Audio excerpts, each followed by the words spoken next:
జై శ్రీమన్నారాయణ. అందరికీ నమస్కారం అండి. బాగున్నారా? నేను చాలా బాగున్నాను. ఆ స్వామి అమ్మవారి దయ వల్ల మనందరం బాగుండాలని కోరుకుంటూ ఈరోజు మంచి వీడియో అండి. యోగిని ఏకాదశి కోసం అనమాట. ఈ పూజ నాకు తోచిన విధంగా నేను చేసుకున్నాను. లాస్ట్ టైం నిర్జల ఏకాదశి చేశాం కదా. అయితే పాండవులు వనవాసానికి వెళ్ళేటప్పుడు ఖాళీ సమయం కదండి, వాళ్ళకి చిన్న స్టోరీ చెప్తాను. నాకు తెలిసింది. అయితే ఖాళీ సమయంలో వాళ్ళకి ఏం చేయాలో తెలియక, పాండవులంటే ధర్మబద్ధులై ఉంటారు కదండి, అలాగా ఆలోచిస్తుండగా మాధవుడు కృష్ణుడు అనమాట. కృష్ణుడు ఎప్పుడు వాళ్ళ దగ్గరికి వెళ్తే ఏదో ఒక విషయం తెలుసుకునేవాళ్ళు అనమాట. అలాగే నిర్జల ఏకాదశి రోజు భీముడు విపరీతమైన ఆకలి కదండి తనకి. భీముడేమో నేను ఏ ఏకాదశి వ్రతము చేయలేకపోతున్నాను, ఏంటి పరిస్థితి అని అడిగినప్పుడు తను చెప్తారనమాట మాధవుడు. ఏంటి, ఈ నిర్జల ఏకాదశి చేస్తే 24 ఏకాదశులు చేసిన పుణ్యం నీకు వస్తుంది భీమా అని చెప్పడం వలన ఆ ఏకాదశి వ్రతం తను చేస్తారనమాట భీముడు. అలాగా ఇప్పుడేమో ఈ యోగిని ఏకాదశి కోసము మన పాండవుల్లో పెద్దవారైన ధర్మరాజు మాధవుడికి అడుగుతారట ఏంటని. అయితే ఇప్పుడు అనారోగ్య సమస్యలు తొలగిపోవాలంటే ఏం చేయాలి మాధవ అని అడుగుతారట ధర్మరాజు. అప్పుడు కృష్ణుడు ఈ విధంగా చెప్తారంట. అలకాపురానికి రాజు కుబేరుడు. ఆయన ప్రతిరోజు శివపూజ కోసం బ్రహ్మకమలాలతో శివపూజ చేసేవారట.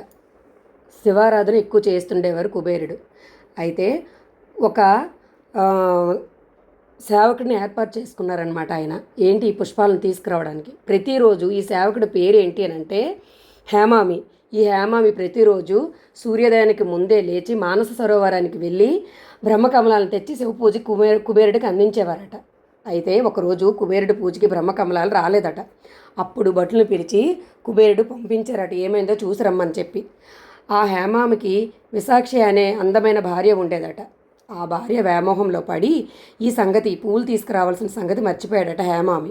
అప్పుడు కుబేరుడు ఆగ్రహించి, భూలోకంలో కుష్ఠరోగివై నివసించు, నీకు భార్య వియోగం తప్పదు అని చెప్పి శపించారట. అలాగే జరుగుతుందని చెప్పి, శాపం అంటే మరి ఎవరు తప్పించుకోలేరు కదా, అందుకని చెప్పి ఈ హేమామి మన భూలోకంలో వచ్చి కుష్ఠరోగిగా జీవనం సాగిస్తుండి భార్యనికి దూరం అయిపోయారట. అయితే అప్పుడు ఆయన అలాగ భూలోకంలో తిరుగుతున్నారట. ఈ శాప విముక్తి ఎలాగా, మనం ఏం చెయ్యాలని చెప్పి మార్కండేయ ఆశ్రమంలోకి వెళ్ళారట. అప్పుడు మార్కండేయునికి ఇలా అడిగారట, నేను ఈ శాప విముక్తి పొందాలంటే ఏం చెయ్యాలి అని చెప్పి. అప్పుడు జ్యేష్ఠమాసంలో వచ్చే ఈ యోగిని ఏకాదశి వ్రతము మంచిగా నువ్వు చేసుకుంటే నీకు ఈ శాప విముక్తి కలుగుతుందని చెప్పి ఆ మార్కండేయ స్వామి దీనికి చెప్పారట. అప్పుడు ఆ ఏకాదశి వ్రతం అనేది విష్ణువుకి భక్తి శ్రద్ధలతో తనకి తోచిన విధంగా ఆయన ఆరాధనలో రోజంతా గడిపే ఏకాదశి మీకు కూడా తెలుసు కదా, అందరికీ తెలుసు. ఆ విధంగా చక్కగా ఈ విష్ణువుకి ఆరాధించారట హేమామి. అప్పుడు ఈ శాప విమోచన కలిగి మళ్ళీ కుబేరుని చెంతకి వెళ్ళి ఆ కుబేరునికి ఈ విధంగా బ్రహ్మకమలాలు తీసుకొచ్చి యథావిధిగా తన పాత రోజుల్ని గడుపుతూ భార్యతో చక్కగా ఉన్నారట హేమామి. అయితే నాకు తోచిన విధంగా ఇది స్టోరీ అయితే చెప్పానండి. ఇందులో ఎటువంటి తప్పులున్నా క్షమించండి. ప్రతి ఏకాదశికి ఒక స్టోరీ ఉంటుందన్నమాట.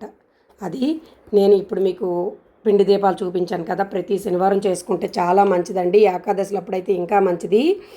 ఏం లేదు, మనం చందనం కావాలంటే ఇప్పుడు నేను పసుపు మంచి పిండి తీసుకొని చక్కగా ఒక అరటిపండు, కొంచెం తురిమిన బెల్లము, పచ్చిపాలు వేసుకుంటే కొత్తగా చేసిన వాళ్ళకైతే అద్భుతంగా వస్తుంది. పాత వాళ్ళకైనా ఏం ప్రాబ్లం లేదు. నేను అరటిపండు వేయలేదు, పచ్చిపాలు వేయలేదు, బెల్లం తురిమి కొంచెం నీళ్ళు వేసుకొని చేసుకున్నాను. నేను పసుపు దీపాలు వెలిగించాను కాబట్టి పసుపు కలుపుకున్నాను. మీరు చందనం అంటే చందనం కలుపుకోవచ్చు, లేదంటే ఏమీ అవసరం లేదు. తెల్లగా మనం బియ్యం పిండి దీపాలు అలా కావాలంటే అలాగే వెలిగించుకోవచ్చు.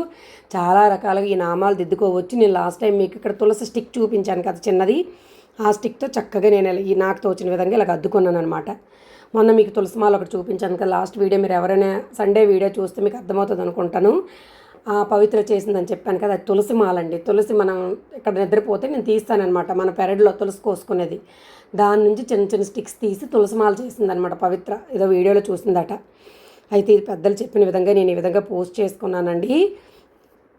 ఆ విష్ణువు అనుగ్రహం మన మీద ఉండాలని కోరుకుంటూ, మనకి ఎప్పుడు కొంచెం ఇబ్బందిగా అనిపించినా లేదా ప్రశాంతంగా అనిపించినా ఇంటికి కొంచెం చిన్న పరిహారాలు చేసుకోవాలన్నమాట. ఇలా ఒక ఏదైనా చిన్నది మట్టిది తీసుకొని, లేదంటే ఏది ఉంటే అది తీసుకొని 2 బిర్యానీ ఆకులు, ఇలచ్చి, కొంచెం కర్పూరం, లవంగాలు వేయాలి. యాక్చువల్గా నా దగ్గర నిండుకున్నాయి వేసి చక్కగా ఈ విధంగా వెలిగించుకొని ఇల్లంతా ధూపం చూపించుకోవాలండి. హారతలాగనమాట. ఇంట్లో ఎటువంటి నెగిటివ్ ఎనర్జీ ఉన్నా పోతుంది. అమావాస్య ఎప్పుడు అలా చేసుకోవచ్చు. చిన్న చిన్న పరిహారాలన్నమాట. మీకు తెలుసు కదా, బిర్యానీ ఆకు, లవంగాలు, ఇలాచి మంచి సువాసన వస్తాయి. మన ఇల్లంతా మంచి సువాసన వస్తుంది అనమాట. ఇక్కడ గురువుగారు ఛానల్ నుంచి చెప్తున్నారు, చూస్తూ ఇల్లంతా ఇలా ధూపం వేస్తున్నాను అనమాట. మీకు ఎవరికైనా నచ్చితే లైక్, షేర్, కామెంట్ చేయండి. సబ్స్క్రైబ్ చేయడం మర్చిపోవద్దు. నాకు తోచిన విధంగా చూపించాను. ఇంకా కొన్ని ప్రసాదాలు మనకు రాబోయే రోజులన్నీను ఆషాఢం, శ్రావణం మంచి రోజులే కదా, చిన్నవి ఇలా చూపిస్తున్నాను. నేను ఇదంతా ధూపం వేసుకొని కొంచెం బుక్ చదువుకుంటాను అనమాట. కొంచెం స్తోత్రాలు ఏవి తెలిస్తే అవి చదువుకుంటున్నాను ఇక్కడ. అయిన తర్వాత ప్రసాదాల బాక్స్ అండి. వంటగదిలో ఉన్న పోపుల బాక్సులన్నీ నేను ఏ విధంగా ఉపయోగించుకుంటున్నాను ఇక్కడ చూపిస్తున్నాను. ఇది కొత్త బాక్సే, వంటగది కాదు, అంటే పోపులు పెట్టిన లెక్క అనమాట. అయితే ఇక్కడ ప్రసాదాలు నింపుకుంటున్నాను. లాస్ట్ టైం మీరు ప్రీవియస్ వీడియో చూస్తే నేను కొన్ని పూజకి సంబంధించినవన్నీ ఒక బాక్సులో నింపి చూపించాను. ఇప్పుడు ఇలాగ ప్రసాదాలు అనమాట. నీట్గా ఇది క్లీన్ చేసి నింపుకున్నాను. ఎప్పుడు కూడా రాబోయే రోజులకి మనం ముందుకుంటే ప్రిపేర్ అవ్వాలన్నమాట. ఓకే అండి, థ్యాంక్ యూ అండి. ఏమైనా తప్పులు ఉంటే క్షమించండి. థ్యాంక్ యూ అండి, థ్యాంక్ యూ సో మచ్ అండి.